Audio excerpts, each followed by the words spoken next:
সকলকে আমার অন্তর থেকে একত্র নমস্কার। সকল খ্রিস্টীয় পরিবারের ভাই বোনকে আমার অন্তর থেকে একত্র নমস্কার। পরমেশ্বর পিতা ধন্যবাদ হোক যে আমরা এখানে সকলে উপস্থিত হয়ে গেছি। কোথায়? মণ্ডলীতে। সকলে কি হয়ে গেছি? উপস্থিত হয়ে গেছি। উপস্থিত হওয়ার কারণ ভিন্ন হতে পারে। আমি কিছু পেয়েছি, তার জন্য আমি আজকে মণ্ডলীতে এসেছি। ঈশ্বর আমাকে কিছু দিয়েছে, আর আমি কারো মুখ থেকে শুনেছি ওখানে গেলে কিছু পাওয়া যায়। আমি তার জন্য এসেছি যে এখান থেকে কিনি। বুঝা যাচ্ছে? আসার কারণ ভিন্ন হতে পারে, কিন্তু উদ্দেশ্য একটাই, আশীর্বাদ। আমার কারণ ভিন্নত্ব হতে পারে, কিন্তু উদ্দেশ্য আমাদের একটাই, আশীর্বাদ। কি আশীর্বাদ? কি কার? আর যারা আশীর্বাদ যুক্ত হয়েছে তারা আজকে সাক্ষ্য দাঁড়িয়ে রয়েছে। যারা কি যুক্ত হয়েছে? আশীর্বাদ যুক্ত হয়েছে, তারা আজকে সাক্ষ্য হয়ে দাঁড়িয়ে রয়েছে। যারা আশীর্বাদ যুক্ত হয়ে গেছে, যারা আশীর্বাদ পেয়েছে, তারাই তো সাক্ষ্য হয়েছে। তারাই তো সাক্ষ্য হয়েছে। আর পরমেশ্বর পিতার ধন্যবাদ হোক, আজকে যারা এখানে এসেছে আশীর্বাদ পাওয়ার জন্য, তারাও ঈশ্বরের কাছে প্রার্থনা করুক যে আমি আগামী দিনে যারা প্রভু যিশুর নাম থেকে যেন সাক্ষ্য হয়ে দাঁড়াতে পারি।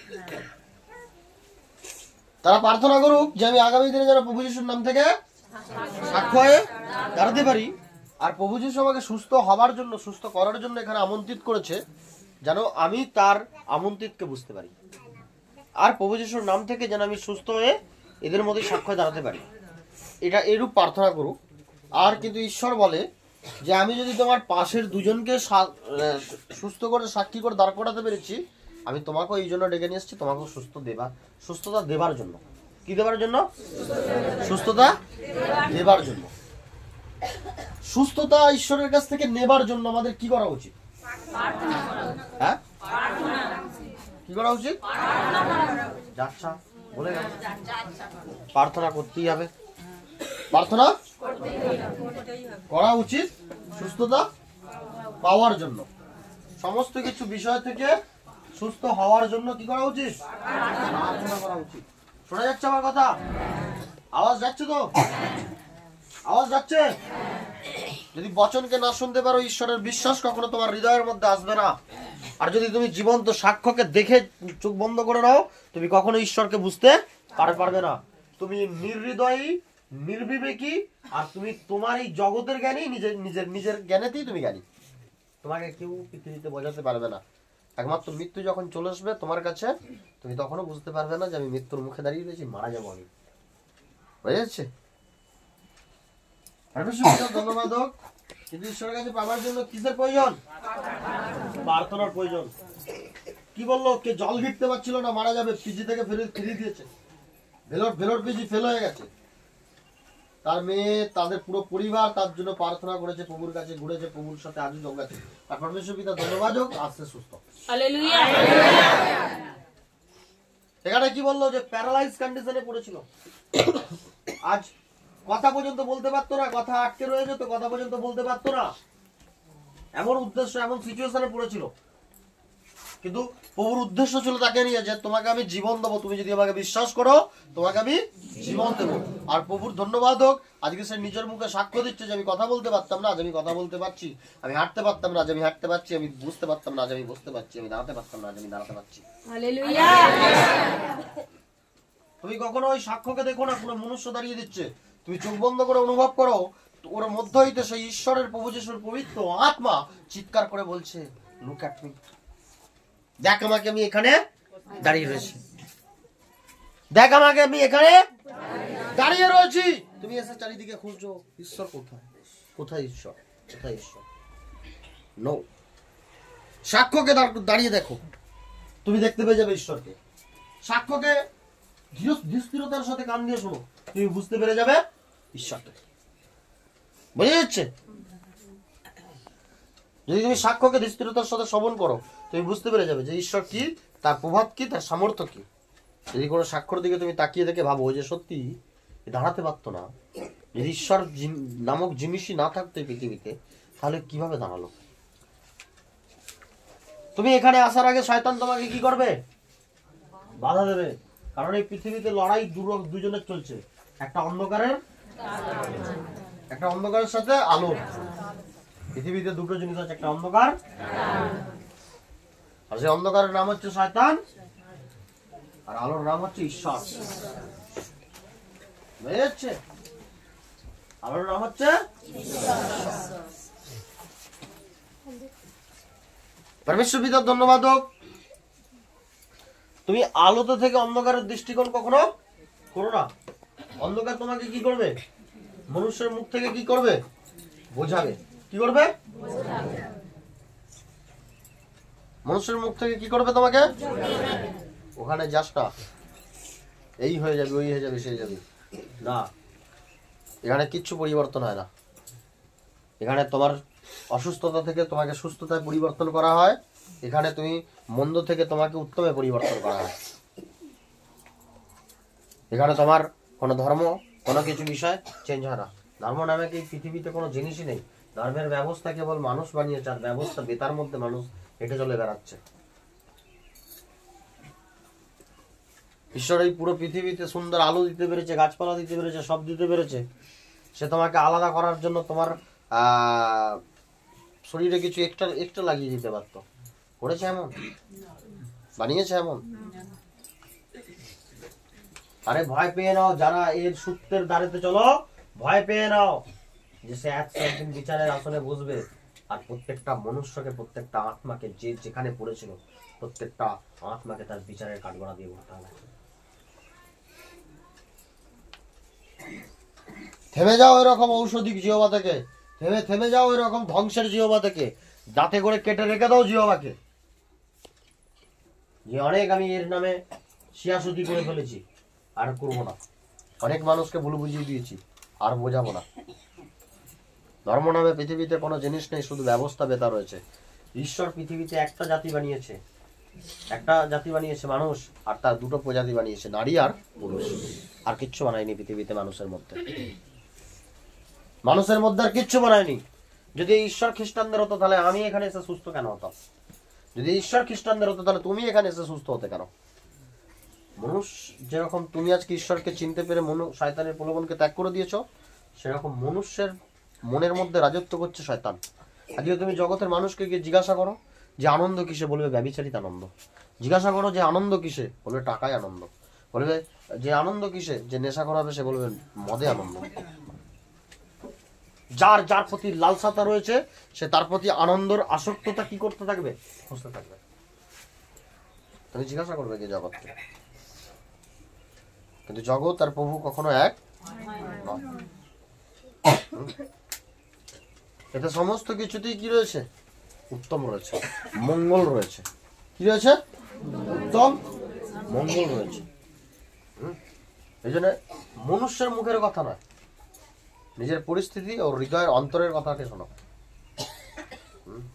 তুমি সুস্থ হওয়ার জন্য এসেছ, সুস্থতার দিকে তাকাও যে আমাকে সুস্থ হতে হবে। তুমি কে? মানুষ, আমি মানুষ। এই পৃথিবীতে একটাই চালাক প্রাণী রয়েছে, যার নাম হচ্ছে মানুষ। মানুষকে বোকা বানাতে পারে পৃথিবীতে এমন কেউ রয়েছে? কেউ আছে? কেউ আছে? কিন্তু জগৎ কি বলে? যে ওখানে বেনওয়াজ হচ্ছে। বেনওয়াজ দ্বারা যদি একটা মানুষ, একবার এদিকে আসবো, বেনওয়াজ দ্বারা যদি একটা মানুষ দাঁড়াতে পারে, আরো অনেক অনেক সাক্ষ্য আমি বলছি না, আরো এরকম অনেক সাক্ষ্য মৃত্যুর কাছ থেকে ফিরে এসেছে, এরকম অনেক সাক্ষ্য। যারা ভেলোর থেকে, পিজি থেকে ফিরে এসেছে, এরকম অনেক অনেক অনেক সাক্ষ্য। হ্যাঁ, অনেকে কি করতে থাকে? বলতে থাকে, বিপরীত স্টেপ বলতে থাকে যে হ্যালো, এই প্যারালাইজের কন্ডিশন থেকে দাঁড়িয়েছে, এই প্যারালাইজের কন্ডিশন থেকে কি করেছে? দাঁড়িয়েছে। আর পরমেশ্বর পিতা প্রার্থনাতে দাঁড়িয়েছে, কোনো মনুষ্যের ভিত্তের চমৎকারে নয়, ঈশ্বরের বাইবেলের প্রার্থনাতে দাঁড়িয়েছে। আর প্রভু যিশুর নাম থেকে দাঁড়িয়েছে।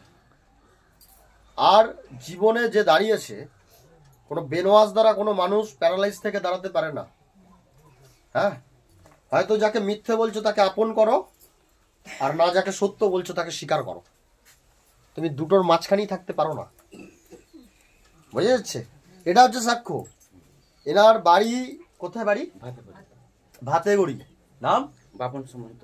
বাপন সামন্ত। এনার গ্রামে চলে যাবে, ঠিকানা একটু বলে দিন। ভাট্টিগিরি পশ্চিম পাড়া বাপন সামন্ত।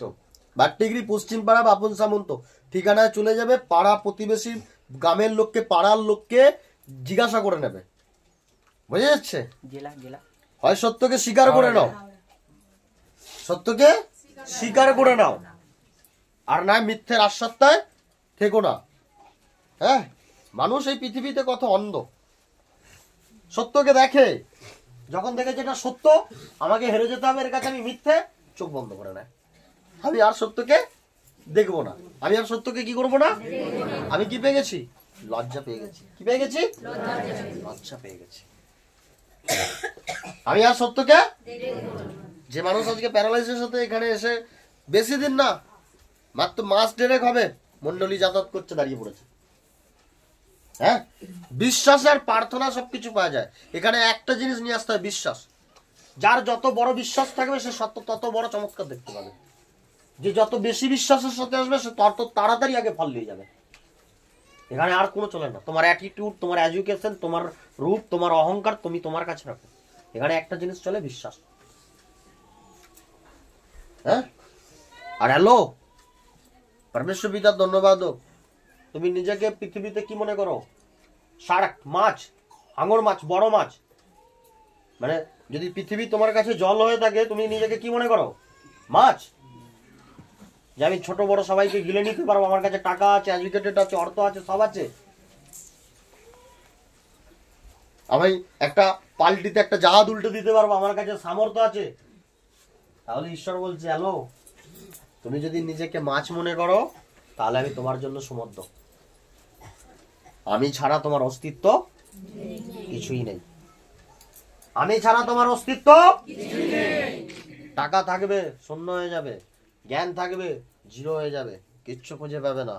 মৃত্যু যখন মুখের সামনে এসে দাঁড়িয়ে থাকবে, শুধু একমাত্র প্রত্যাশার আশায় বেঁচে থাকবে যে ঈশ্বর নামে কেউ আছে, তার কাছ থেকে কিছু অন্তত দয়া আমার কাছে আসবে। আর যদি যিশুর নামকে না স্বীকার করো, যদি যিশুকে না বিশ্বাস করো, ঈশ্বরের হদিস তুমি কোনোদিনও খুঁজে পাবে না। এতদিন খুঁজেছো, ঈশ্বরের হদিসে পড়েছিলে, খুঁজেছো, পেয়েছো? কিন্তু পরমেশ্বর পিতার ধন্যবাদ হোক, প্রভুর ধন্যবাদ হোক, আমি পেয়েছি। আমার থেকে ভালো কেউ বলতে পারবে? জানবে? তুমি পেয়েছো, তোমার থেকে ভালো কেউ জানবে? হয়ে যাচ্ছে। ঈশ্বর তোমাকে এখানে কিসের জন্য? ধর্মের জন্য না, ধার্মিকতার জন্য ডেকে নিয়ে এসেছে। কি প্রভু যিশুও বলে, তারও কিছু, তুমি সুস্থ হওয়ার পর তারও কিছু আজ্ঞা রয়েছে যেটা তোমাকে পালন করতে হবে। তার আজ্ঞা হচ্ছে তুমি মিথ্যে বলো না, চুরি করো না, ব্যভিচারী, পরচর্চা, পরনিন্দা, পরের ধনসম্পত্তিতে লোভ, যে কোনো ধনসম্পত্তি, পরের জায়গা, জমি, বাড়ি, গাড়ি, স্ত্রী, স্বামী, যে কোনো সম্পদ, তার প্রতি লোভ, এটা ঈশ্বরের চোখে ঠিক না। বুঝে যাচ্ছে? ঈশ্বর তোমাকে এখানে ধার্মিকতার জন্য এসেছে। আমি ঈশ্বরকে পেয়ে আমার জীবনে কিছু বদলেছে, আমার জীবনই বদলে গেছে। আমি আগে নেশা অবস্থায় পড়ে থাকতাম, অনেক ডিপ্রেশনের মধ্যে থাকতাম, অনেক টেনশনের মধ্যে থাকতাম, মাঝে মাঝে মেন্টাল ডিস্টার্ব হতাম, নিজে নিজেই বকতাম। প্রভু তুলে নিয়ে এসেছে। প্রভু কি করেছে? আর আজকে প্রত্যেকটা মানুষ এখানে যারা বসে রয়েছে, প্রত্যেকটা মানুষ যারা এখানে সামনে রয়েছে, বুঝে যাচ্ছে? পরমেশ্বর পিতা ধন্যবাদ হোক, তারা একটা সময় পচা আলুর মতো রাস্তার ধারে পড়েছিল, তাদেরকে কে তুলে নিয়ে এসেছে? হ্যাঁ, ঈশ্বর। ঈশ্বর যখন তুলে নিয়ে এসেছে, তাহলে আমরা সমস্ত কিছু কার উপরে ছেড়ে দেবো? হ্যাঁ, যারা ঈশ্বরের উপরে সমস্ত কিছু ছেড়ে দিয়েছে তাদেরকে আর কারো কাছে যেতে হয়নি, তাদেরকে আর আকুলি বিকুলি, কোনো জিনিসের জন্য আকুলি বিকুলি বা ছটপটানি করতে হয়নি, কারণ তারা কারো উপরে ছেড়ে দিচ্ছে। কিসের জন্য ছাড়তে পেরেছে? বিশ্বাস ঈশ্বরের প্রতি আছে বলে। বোঝা যাচ্ছে? পরমেশ্বর পিতা ধন্যবাদ হোক। এরকম এক ভিতর 5-এর সাথে যাব, কিন্তু আমরা কিছু কিছু জিনিস পাওয়ার পরও আবার অনেকে রয়েছি, কিছুদিন আসছি অসুস্থতা থেকে সুস্থ হতে পারছি না। হ্যাঁ, আবার অনেকে আসছি অসুস্থ থেকে সুস্থ হয়ে গেছি, সংসারের আর্থিক যে উন্নতিটা, ওই উন্নতিটা দেখতে পাচ্ছি না। ঈশ্বর তাদের জন্য বলছে, কেন দেখতে পাচ্ছি না? পড়বো, যে কেউ পড়বো,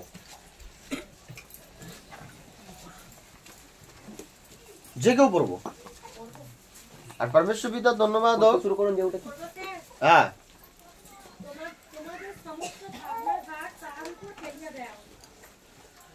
বলছে তোমাদের সমস্ত ভাবনার ভার তার উপর। এই কথাটা কেন বলছে? কেন বললো এই কথাটা?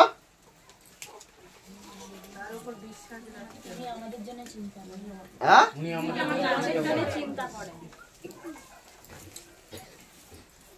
এই কথাটা বলার কারণ আছে। উনি আমাদের জন্য চিন্তা করে, এটা পরের কথা। যদি উনি আমাদের জন্য চিন্তা না করতেন, হ্যাঁ, তাহলে এই জায়গাতে এটা বলে যেত না। যোহন তার 15-এর সাথে বলে যেত না, সরি 15-এর সাথে নয়, 15-16-তে, যোহন তার 15-16-তে বলছে, তোমরা যে আমাকে মনোনীত করিয়াছ এমন নয়, কিন্তু আমি তোমাদিগকে মনোনীত করিয়াছি।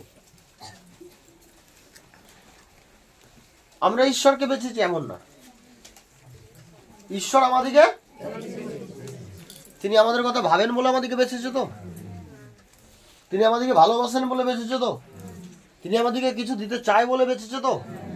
আমরা বাছিত হবার পরও আমরা কি করতে পারি না? চিন্তা ভাবনার ভার তার উপরে দিতে পারি না। মুখে বলি তার উপরে দিয়ে দেবো। আমি এখানে থেকে বসে থেকেও আমি কি করি? চিন্তা করি। তুমি চিন্তা করে তোমার এক গাছা চুলকে তুমি কালো করতে পারবে না, সাদাও করতে পারবে না। তুমি চিন্তা করে তোমার অভাবের জীবনকে তুমি উন্নতিতেও নিয়ে যেতে পারবে না। তুমি চিন্তা করে তোমার অসুস্থতাকে সুস্থ করতে পারবে না। তো যথারীতি সময় ব্যয় করবো না। আমরা চিন্তা, আমরা কি করবো না? চিন্তা। কে চিন্তা করবে আমাদের জন্য? কে ভাবনা ভাববে আমাদের জন্য? প্রত্যেকটা মুহূর্তে আমরা কার উপরে স্থির থাকবো? আমার আগে কিছু হচ্ছে, ও প্রভু জানে, প্রভু তুমি আছো সাথে, প্রার্থনা করবো এই জায়গা থেকে কিভাবে আমাকে বেরোবো। আমার পেছনে কেউ জাল ফেঁদেছে আমাকে জড়াবার জন্য, ওই জাল থেকে আমাকে কিভাবে বাঁচিয়ে নিয়ে যাবে। হতে পারে শয়তান তার জাল ফেলেছে আর্থিক অভাবের জাল। হঠাৎ করে কারোবারে দেখতে পাচ্ছ তুমি উন্নতি দেখতে পাচ্ছ না, একটার পর একটা বাধা আসছে তোমার জীবনে, একটার পর একটা পরিস্থিতি আসছে। হঠাৎ করে শয়তান তোমাকে একটা ভয় দেখিয়ে দিল, আচমকা একটা অ্যাক্সিডেন্টের মুখে ফেলে দিল। শয়তান চাল চালতে থাকে তার। কিন্তু তুমি যে প্রার্থনা করছো, এই প্রার্থনা কেন পূরণ হচ্ছে না? কারণ তুমি প্রার্থনার সাথে সাথে কি ফেলতে পারছো না? চিন্তাটা ফেলতে পারছো। প্রার্থনা তো করছো, কিন্তু প্রার্থনা করো ঈশ্বরের থেকে নিজের চিন্তা আগে নিজে বেশি করছো। ঈশ্বরের থেকে নিজের চিন্তা কত পাতা আছে? এটা 1 পিতর 400 কত? 464। তাই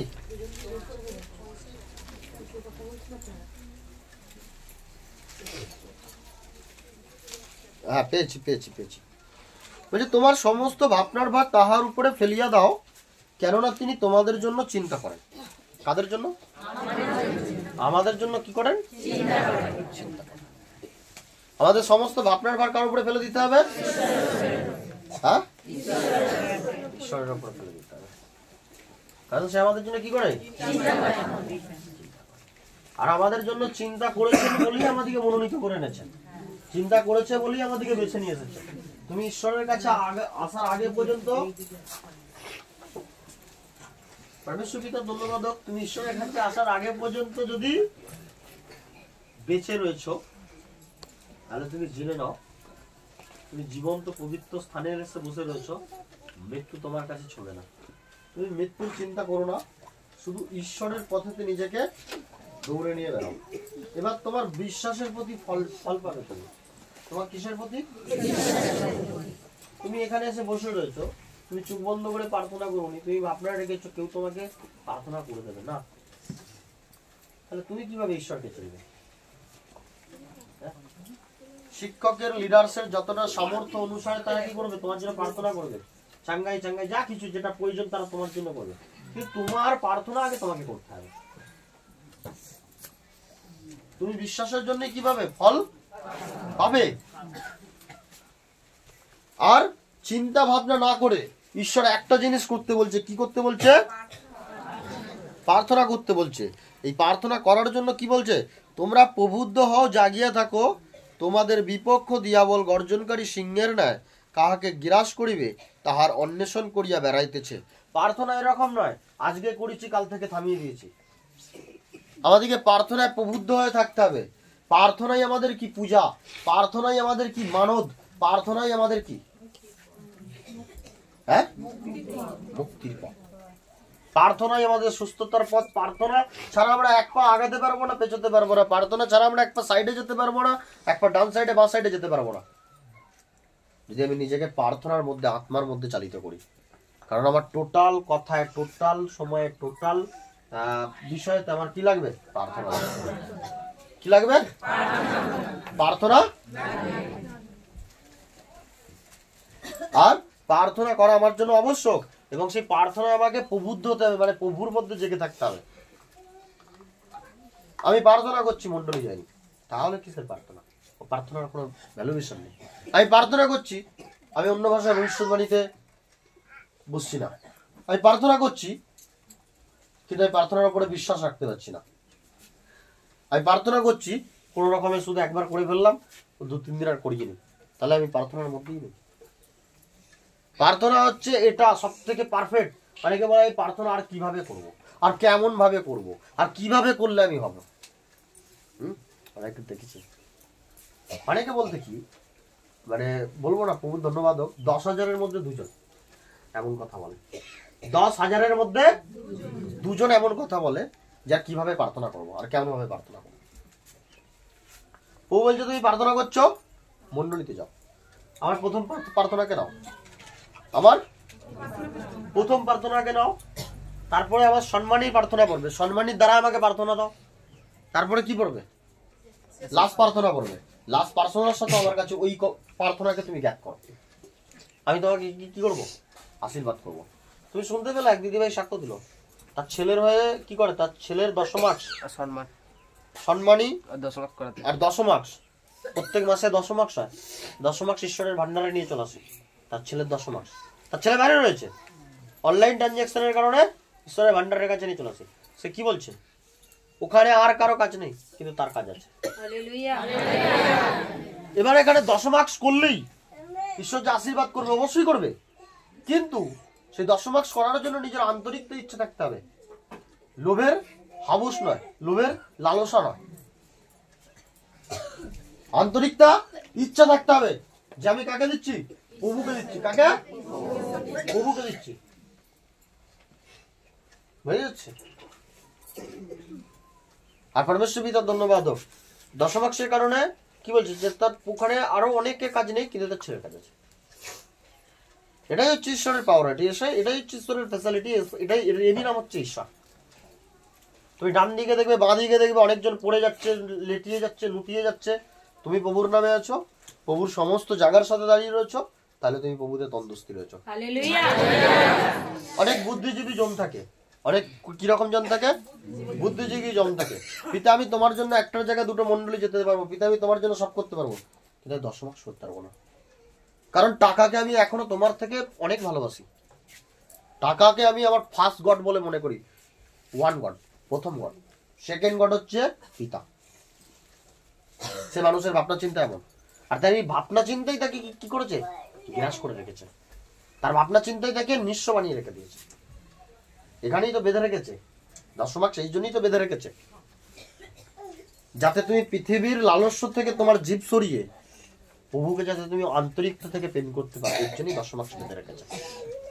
আর যারা দশমাসের সাথে এসেছে, যারা দশমাসের সাথে প্রভুর কাছে আসে, প্রত্যেক মাসে একটা করে দশমাস হয়, যারা দশমাস করে প্রভুকে, প্রত্যেক মণ্ডলীতে সম্মানীয়, যারা সম্মানী দ্বারা তাদের কাজ কারবারের সংসারের জন্য উন্নতি, আয় উন্নতির জন্য প্রার্থনা করে, ঈশ্বর তাদেরকে অবশ্যই দেয়। আমি এরকমও সাক্ষ্য শুনেছি, সম্মান দ্বারা ঈশ্বরের কাছে প্রার্থনা করেছে পয়সার জন্য।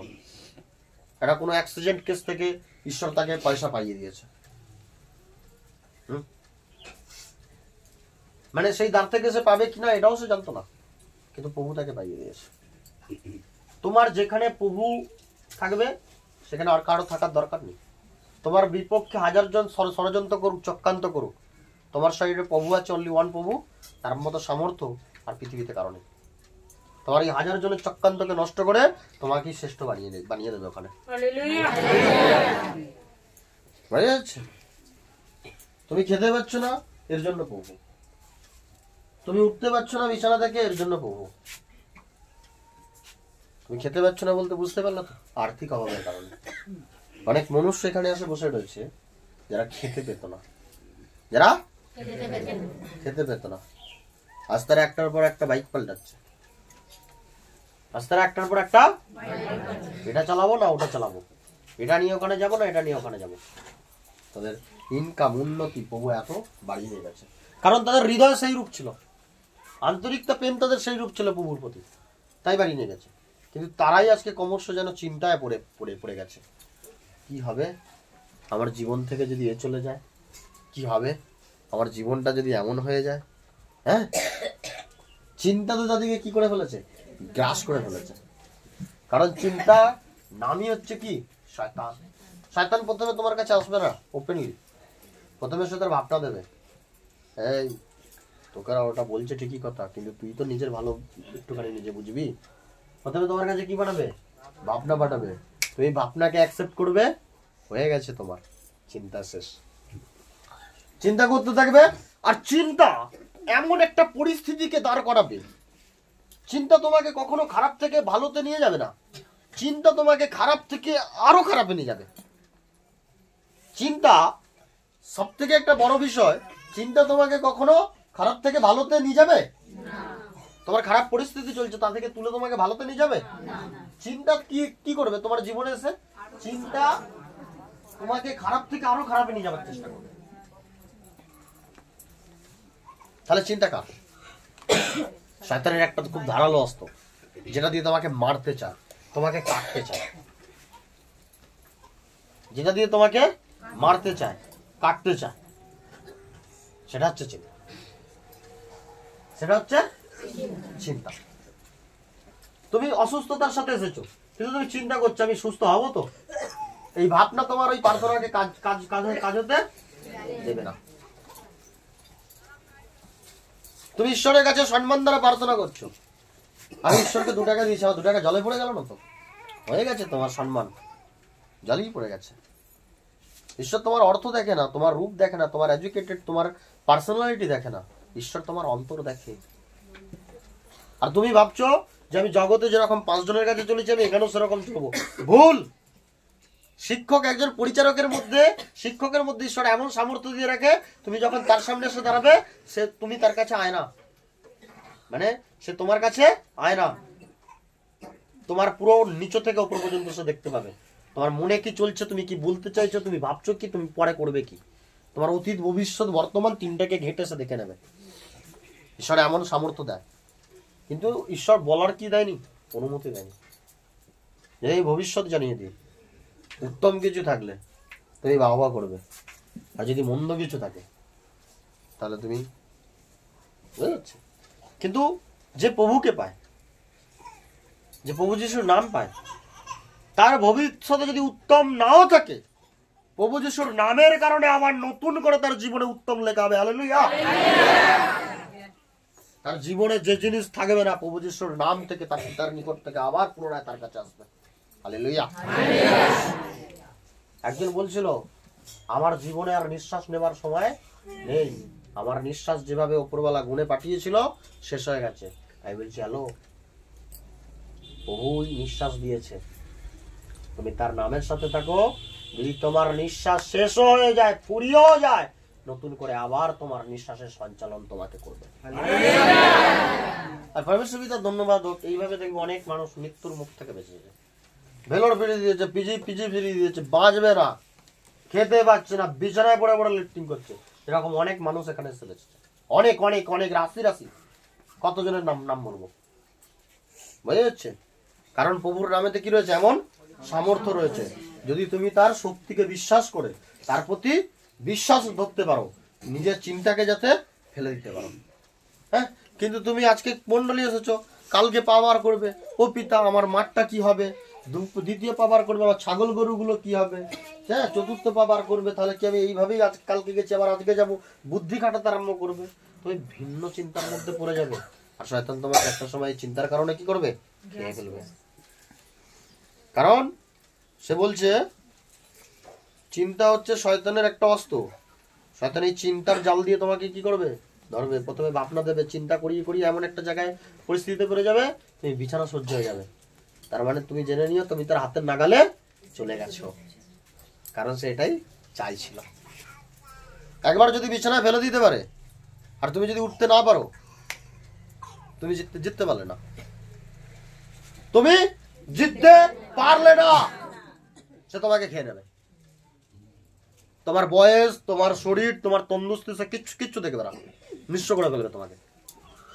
কিন্তু বিছানা থেকে ওঠার একটাই নাম, যিশু। কিন্তু এর সাথে আর অন্য নামের সাহারা নিতে নেই। যদি অন্য নামের সাহারা নাও, তাহলে তুমি এ নামের গুণ কখনই খুঁজে পাবে না। আমি যিশু নাম নিচ্ছি, আমি ডাকছি, আমার ভাই আমাকে একটু দাঁড় করিয়ে দাও তো, তাহলে তুমি কি করছো? যিশুকে বিশ্বাস না, অপমান করছো। মৃত্যু থেকে উঠে দাঁড়াবার সামর্থ্যের নাম হচ্ছে যিশু। যার নিঃশ্বাস হারিয়ে গেছে, দ্বিতীয়বার নিঃশ্বাস ফিরে পাওয়ার নাম হচ্ছে যিশু। হ্যাঁ, ঈশ্বর মৃতকেও জীবিত করেছে বিশ্বাসের কারণে। কিসের কারণে? বিশ্বাসের কারণে। আর সেই বিশ্বাস তোমাদের মধ্যে প্রভু যিশুর প্রতি থাকা অবশ্যই দরকার। তুমি এখানে শুনলে, কি শুনলে? প্রভু যিশুর নামে কিছু শুনতে পেয়েছো? শুনতে পেয়েছো? হ্যাঁ, কি শুনতে পেয়েছো? হ্যাঁ, কি ভালো ভালো কথা। আজকে কি শুনতে পেয়েছো? সাক্ষ্যটাই শুনতে পেয়েছো। আর হ্যাঁ, কি বচনে কি বলে গেল?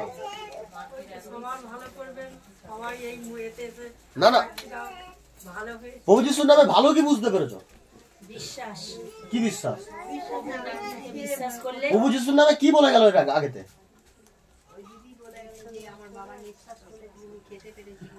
ওটা তো সাক্ষী। কিন্তু আমি যে প্রভু যিশুকে বিশ্বাস করব, তার প্রতি যে আস্থা রাখবো, আমি তাকে যে চিনবো, কোন রূপে চিনবো? হ্যাঁ, বলে গেছে অন্ধকে দৃষ্টি দিয়েছে, আজকে বলে গেছে, বচন হয়েছে। হ্যাঁ, আর ঝড় থামিয়েছে, বলে গেছে, আজকে হয়েছে। বচন হয়েছে।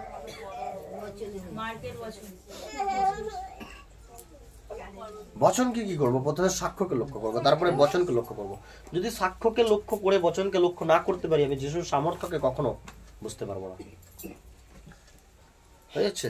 আর পরমেশ্বর পিতা ধন্যবাদ হোক, আমি এখানেই এটা থামিয়ে দেবো, কারণ সময় হয়ে গেছে অনেকটা।